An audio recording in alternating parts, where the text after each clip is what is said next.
C'est une loi de finances qui restera dans les annales, celle que l'Algérie a signée hier au palais d'El Mouradi à 128 milliards de dollars, un record pour le pays qui fait la fierté du président Abdelmajid Tebboune. Signé en présence du président lui-même et des membres du gouvernement, ce budget 2025 en hausse de 10% vise à stimuler les secteurs clés de l'économie algérienne avec un objectif phare, préserver le pouvoir d'achat des citoyens. Aucune nouvelle taxe, pas de hausse d'impôts et même des exonérations douanières et fiscales sur plusieurs produits importés. Une enveloppe possible grâce aux revenus pétroliers et gaziers qui représentent environ 90% des recettes en devises du pays. Pour la nouvelle année, le pouvoir algérien prévoit des revenus en hausse de 4,5% par rapport à 2024, soit environ 75 milliards de dollars américains. Un budget historique qui jure avec le déficit colossal en hausse, 62 milliards de dollars, soit 19,8% du PIB. Pour les plus réticents, cette énorme enveloppe expose l'ensemble du système financier algérien à des risques considérables, comme nous l'explique Zouer Ruiz, économiste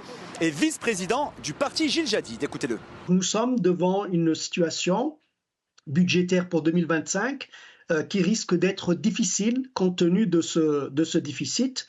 Et pour combler ce déficit, eh bien, le gouvernement va être en difficulté. Il le sera davantage en cas où, par exemple, le cours des hydrocarbures venait à chuter.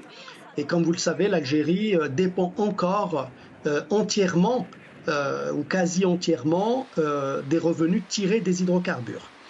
Donc si nous sommes dans une situation difficile, eh bien, nous allons devoir financer ce déficit, certainement par la planche à billets, par exemple, ce qui va générer évidemment une spirale inflationniste et qui va du coup annuler très probablement toutes les mesures prises pour soutenir le pouvoir d'achat. Même s'il reconnaît la volonté du gouvernement à pérenniser par l'économie la préservation du pouvoir d'achat ou encore la relance de la production nationale, Gil Jadid critique toutefois la méthode adoptée, soulignant que le retour à un modèle de centralisme économique et de gestion autoritaire est un risque pour le pays. Malgré ses prévisions ambitieuses, l'Algérie va devoir faire face à plusieurs défis, à commencer par sa capacité à diversifier son économie tout en réduisant sa dépendance aux hydrocarbures, condition sine qua non pour s'assurer une stabilité budgétaire à long terme.